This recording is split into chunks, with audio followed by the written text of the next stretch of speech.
Karthik Hegde and my star ID is 0023233495. I work in Kaveri Ford dealership, Bangalore location. So as you can see, there's a beast next to me. I'm going to do a product comparison between the Titanium 3.2 variant versus the Fortuner top end variant. So there are some of the differences are dimensionally it's a much bigger vehicle, and in the front if you see, the first and foremost, the Endeavour comes with rain sensing wipers. Depending on the moisture in the front windshield, the wipes will increase or decrease depending on that.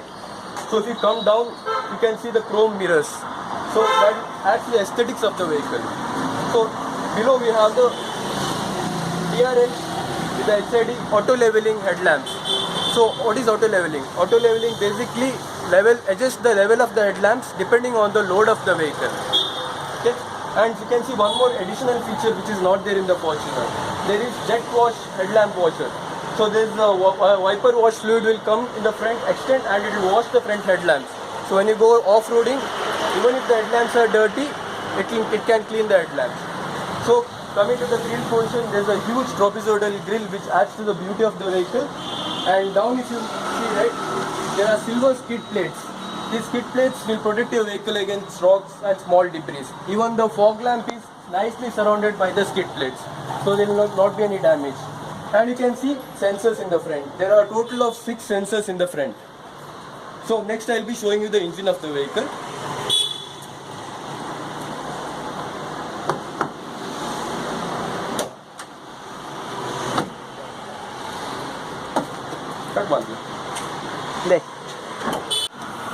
So as you can see, it's a 3.2 liter engine. The Fortuner is having a 2.8 liter engine. So in terms of power, it's having 200 PS of power against 177 PS of power of the Fortuner. Even the torque is 470 Nm as to 450 Nm of Fortuner. So the engine is a 5-cylinder engine compared to a 4-cylinder engine of Fortuner. 5-cylinder engine is having the advantage of having smooth torque curve compared to 4-cylinder engine or a 6-cylinder engine.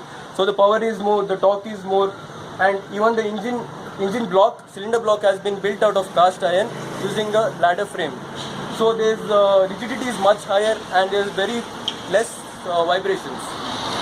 So and one more nice part of the engine is the towing capacity is 3000 kgs compared to Fortuner's 2800 kg. So 200 kg more it can tow. Even the payload. So payload is the carrying capacity of the vehicle. The Endeavour has a payload of 750 kg compared to 615 kg payload of Fortuner. So it has much better payload carrying capacity compared to Fortuner. So regarding safety, we have crumple zones in the front. So the front, in case of front impact, the shock is absorbed there and not transferred inside for the passenger. Even the engine is 2 steps down. It will fall 2 steps down below itself.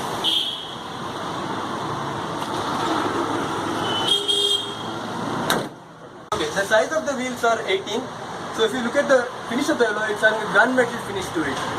And the nice thing is, they are having tire pressure monitoring system in the Endeavour. So there is a monitoring system in all 4 of the tire valves, all 4 of them. So independently, if any of the tire there is less pressure, warning is sent for the driver. So and the warning is sent wirelessly through the tire. So all the 4 tires, we measure the tire monitoring system. So if you come front of the vehicle, there is a nice 3.2 liter emblem badge here with 6-speed auto. And the chrome mirror finish is having a puddle lamp as well. So at night time when you get out, you can clearly see the ground. So and the nice part of the dimension is the Endeavour is having the wheelbase of 2850 mm compared to the Fortuner's wheelbase which is 2745. You are having the advantage of 105 mm in wheelbase. So that's a big advantage in wheelbase. So if you are having more wheelbase, you will be getting more legroom, more space inside, you will be getting higher stability in high speed. So that will help for the smoothness of the vehicle in bumpy roads if you are having longer wheelbase. So if you see the side, the mud flaps also around the thickness of inch has been kept from the tires. Help the aerodynamics of the vehicle. It will create low drag coefficient. Open and close windows, which is absent in the Fortuner. The advantage of this feature is you can open all the 4 windows along with the roof vent, the panoramic sunroof vent. So you're in a hot day, you're sitting out in the beach, and just before you come to the vehicle, you can open all the 4 power door windows and allows the roof vent so that the hot air vents out. So I'll show you a briefing or demo of the global open and close. So press and hold the open button. All the 4 windows will roll down along with the roof vent as well. So the same way to close it, you need to press and hold the close button.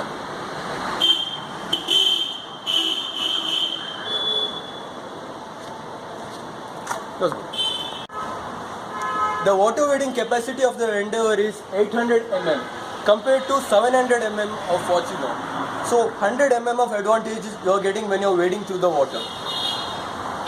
Getting inside the Endeavour has never been easier thanks to the grab rail in the B pillar, which is missing in the Fortuner. So it's a little bit difficult, tricky to get inside the Fortuner. But in the Endeavour, just hold the grab pillar and as easy as that. So if you just look at the inside interior, you're getting a premium leather upholstery inside and a dual tone finish in the roof. One more unique feature is the legroom. You're getting class leading legroom in the Endeavour and dedicated air conditioning controls for the rear passenger. So we have 3 controls basically. The front driver gets his own air conditioning, passenger gets his own air conditioning, and the rear passengers will get to decide what air conditioning temperature they'd like to have. We'll check out the rear third seats. So in order to access the third seats, pull the seat press, push the seat down.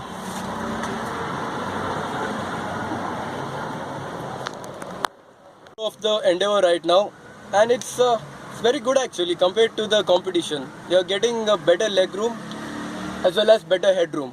You get dedicated roof vents, and you get a nice lamp button as well over here. And one more nice thing are the cup holders in the side. I wouldn't mind sitting in the third row, to be honest. My height is about 5'10", and it's perfectly comfortable for me.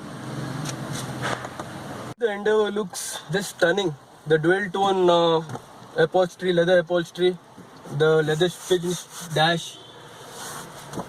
It is too good. It's very premium and it makes you feel like spending more time in the vehicle.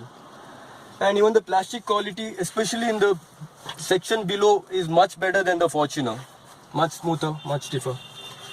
So some of the interior differences are the steering. I'll get to the mechanical differences first. So the steering used in the Endeavour is a EPA steering compared to the hydraulic steering used in the Fortuner. So some benefits of the EPA steering is it's around 3% more fuel efficient than a hydraulic steering, and you get much better precise control in a EPA steering. Reason being, in slower speed it's very smooth to control, and as you gain higher and higher speed, the steering becomes stiffer and stiffer, so that you get a lot of confidence in higher speed. So it's very nice for city day-to-day use. In city it's very smooth and it's stiffer in the highways, unlike a hydraulic steering which is a little bit tighter in the city as well. So if you look at the display, there are 3 displays. 2 displays showing you, left display will be entertainment display, right will be showing you vehicle information. It will show you off-roading, departure angle, approach angle, various information like your RPM meter, speedometer, and the main display is the 8-inch display compared to a 7-inch display of the Fortuner. So this display is divided into 4 quadrants and it's very simple to use.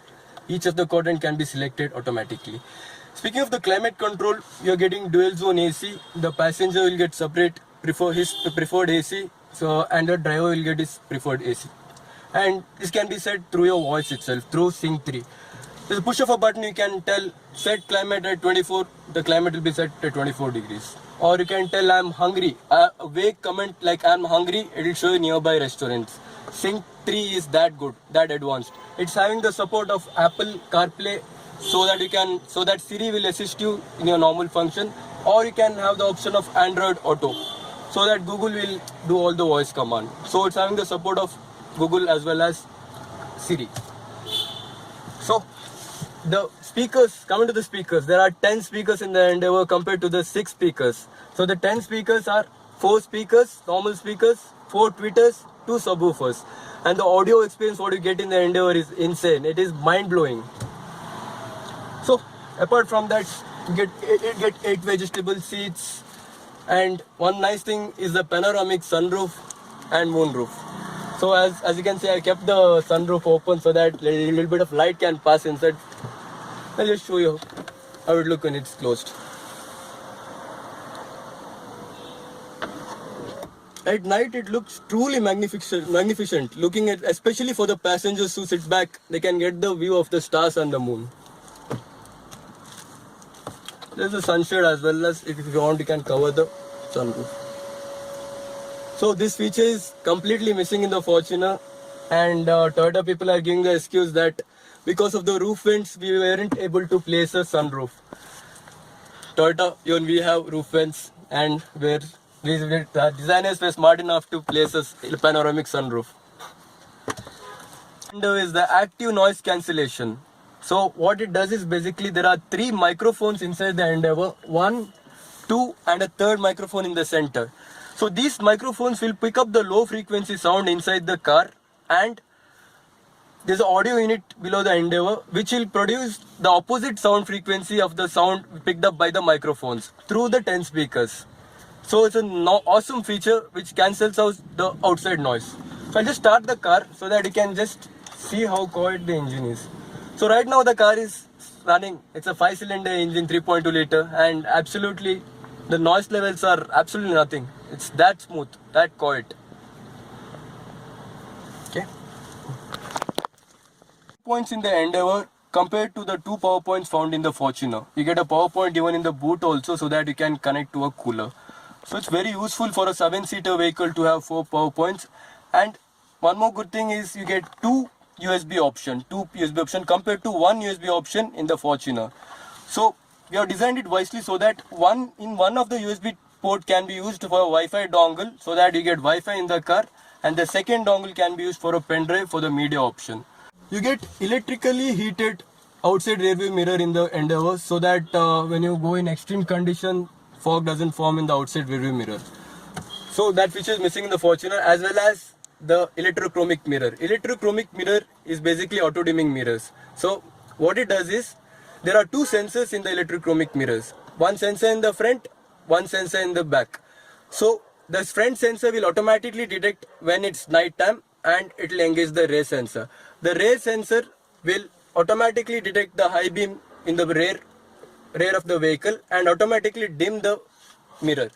So when there are no lights in the rear, the mirror will reflect at its highest point, and as you get high beam, it will dim automatically, so that you don't get distraction when you drive the vehicle. What you see here, these are for the terrain management system. So this is very good feature of the Endeavour which will attract proper off-roading enthusiasts. So I'll explain you all the features in this. The first mode is normal mode. So in this mode, this torque is transferred to the rear wheel. 60% of the torque is transferred to the rear wheel and 40% in the front wheel. It's ideal for your on-road driving. That's the first normal mode. The second mode is basically grass, snow or mud mode. So this mode is activated when there is a loose gravel in the top surface and a little bit firm surface below that. So in this, what happens is basically the throttle input is lessened. So when you press the accelerator, the input is reduced so that there is no loss of traction. So it will maintain the traction in this. That's the main priority of this. So the third mode is the sand mode. So in the sand mode, quite the opposite happens. Basically the throttle sensitivity is kept very high, so that when you're going through the sand, the momentum is kept and the vehicle keeps rolling. So sand mode is used in a deep sand condition or your deep sticky mud condition. And the last mode, so this is the extreme mode. This is called the rock mode. To get into the rock mode, you need to engage the vehicle in neutral gear, put into 4x4 low, then put the rock mode. Rock mode is used for extreme condition where the vehicle has to crawl through big rocks. So in this, the traction, the accelerator sensitivity is reduced so that you get more precise control, and the transmission is kept in first gear itself. So transmission stays in first gear so that you can get the best torque, the maximum amount of torque. These are the 4 modes of off-road terrain management system. So these are missing in your Fortuner. So you get a hill descent control as well. You can set the hill descent control so that when you go down a hill, you go at a steady rate of descent. You can increase the speed over here, increase or decrease the speed of it over here. So some of the buttons in the front, you get you can off the parking sensor of the front over here. There's traction control on and off. There is electronic rear differential lock for extreme off-roading conditions, and 4x4 low, and a very special button over here. So this button, this is known as semi-auto parallel park assist. So at a press of this button, right, the Endeavour will parallel park on its own. Can the Fortuner do that? I don't think so. So you just press this button, and what happens is it will start searching for a parallel parking space. So once the space is found in the side, right, you need to let go of the steering wheel. Let go of the steering wheel and only control the brake and accelerator. Brake and accelerator. Steering will steer itself and parallel park perfectly. And this is such a wonderful feature for such a big car, so that parking is very convenient. Reasons why you need to buy an Endeavour over the Fortuner. The first reason, it's a much better value for money product than the Fortuner. The second reason, it's having a ton of more features than the Fortuner. See some of the features like active noise cancellation, panoramic sunroof, terrain management system, all are missing in the Fortuner. These features are very useful for a SUV, proper SUV. The third reason is it's having a much more powerful engine. The handling is better. The ride comfort is better. So overall, it's a much better vehicle. So go for the Endeavour. Go further.